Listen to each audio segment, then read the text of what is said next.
নমস্কার বন্ধুরা, স্বপ্নের উড়ানের আরেকটি ব্লগে তোমাদের সবাইকে স্বাগত জানাচ্ছি। তোমরা সবাইকে যেসব বন্ধুরা আমার এই ভিডিওগুলি দেখছো তাদের সবাইকে ধন্যবাদ জানাচ্ছি। আর যারা যারা এখনও আমার চ্যানেলটাকে সাবস্ক্রাইব করো নাই, তো প্লিজ আমার এই চ্যানেলটাকে সাবস্ক্রাইব করে আমার পাশে। মাধবী ফুলগুলি দেখো কত সুন্দর, আর এই ফুলগুলির থেকে না রাত্রেবেলা অনেক সুন্দর সুগন্ধ বেরোয়। আর এদিকে মা সকাল সকাল উঠে, আমরা উঠে গিয়েছিলাম সকালবেলা, তো উঠে আমাদের গাছ থেকে আম নিয়ে এসেছে, টুকিয়া গাছের তল থেকে। তো এই ছোটো আমগুলি খেতে না খুব মিষ্টি।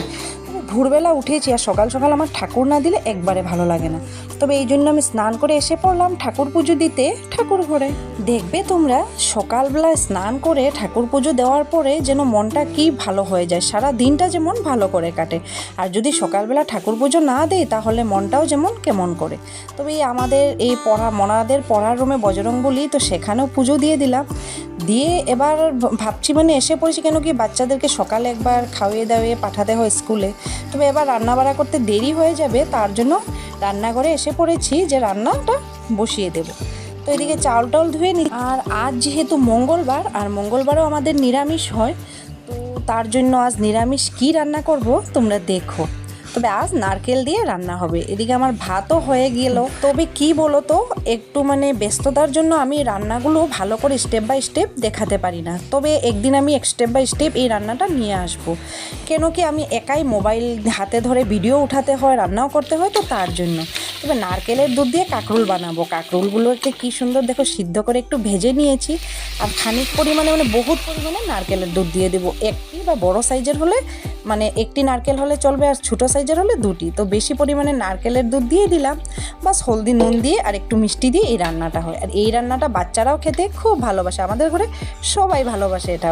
আর এটা যতক্ষণ নারকেলের তেলটা না বেরিয়ে আসে ততক্ষণ এই রান্নাটা কমপ্লিট হয় না। তবে দেখো কি সুন্দর রান্না করেছি। আর আজকের আইটেমগুলো নারকেল দিয়েই বানিয়েছিলাম, তবে খেতেও দারুণ হয়েছিল। দেখো কি সুন্দর কালার। এদিকে আমি রান্না করে মাত্র বেরিয়েছি, বাইরে পার্সেল নিয়ে এসেছে। তো ফ্লিপকার্ট থেকে কি নিয়ে এসেছে, এটা ইলেকট্রনিকের জিনিস ছিল, তো একটু খারাপ ছিল, যার জন্য আবার রিটার্ন রিপ্লেসের করেছি। তো এবার এটা আমি পরে দেখাবো, আর একটি অর্ডার আসার আছে, আসার পরে। তারপর আমরা এসে পড়েছি এদিকে লাঞ্চ করতে। তো আমি আজ ডাটা পাতুরিও করেছি, সেটাও নারকেল দিয়ে। তো সব রেসিপিগুলো আমি চেষ্টা করব তোমাদের সাথে ভালো করে শেয়ার করতে। তো দেখো আমি লাঞ্চ আমরা করে নিলাম। লাঞ্চ করে গিয়ে একটু রেস্ট নিলাম, যেহেতু একটু তো রেস্ট নিতেই হয়। এমনিতে কিন্তু আমার দিনের বেলা ঘুম ধরে না, তো এমনি রেস্ট নিয়ে। তো এবার ভাবছি না, বিকেল হয়ে আসছে না, একটু বসে বাইরে সকালবেলা যে আমগুলো গাছের নিচের থেকে আমাদের নিয়ে এসেছিল, তো ভাবছি একটু আম খাই। এমনি তো দেখবে বাজার থেকে আমাদের যে আম আনে খাই আর কি, তো সেই আমগুলিতে সেইভাবে সেন্ট থাকে না। তবে এই আমগুলি না এত সেন্ট থাকে, গাছের আমগুলো খুব সুন্দর একটি সেন্ট ভারয়, আর মিষ্টিটাও খুব ভালো লাগে খেতে। তো মাঝে মাঝে এইভাবে বসে আম খাওয়ার মজাটাই আলাদা, তাই না?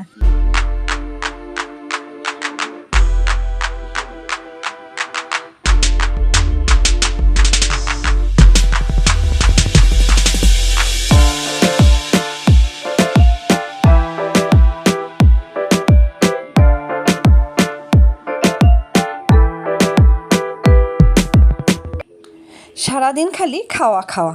দেখো এবার বিকালবেলা সন্ধ্যের সময় বর আবার বাজার থেকে নিয়ে এসেছে ফুচকা। তো ফুচকা কার না খেতে ভালো লাগে না বলো তো। এদিকে আমি আবার নাইটি টাইটি চেঞ্জ করে এসে পড়েছি, কেন কি গরমের দিনে দেখবে এত গরমের মধ্যে 2-3 বার তো নাইটি চেঞ্জ করতেই হয়, না হলে আর থাকা যায় না। তো এবার এসে পড়েছি, এসে ফুচকাগুলো খুব বড় সাইজেরই ছিল, তো বানায়ও খুব ভালো। কিন্তু আমি একদিন ঘরে বানিয়েও খেয়েছিলাম। ঘরে বানিয়ে খাওয়া যায়, কিন্তু অল্প কষ্ট হয়, তার জন্যই আর কি না। তো নিয়ে এসেছে, খেলাম। ফুচকাগুলো কিন্তু খেতে দারুণ হয়েছিল, আর ঝাল টাল পুরা ঠিক হয়েছিল, যেহেতু আমি একটু ঝাল খেতে ভালোবাসি। তো যদি আমার এই ভিডিওটি দেখে তোমাদের ভালো লেগেছে, তো লাইক শেয়ার অ্যান্ড সাবস্ক্রাইব করে আমার পাশে থাকবে। কিন্তু তোমরা পাশে না থাকলে আমি কোনো পদ্যেও এগিয়ে যেতে পারবো না। তো আবার আসছি নেক্সট ভিডিও নিয়ে। টাটা।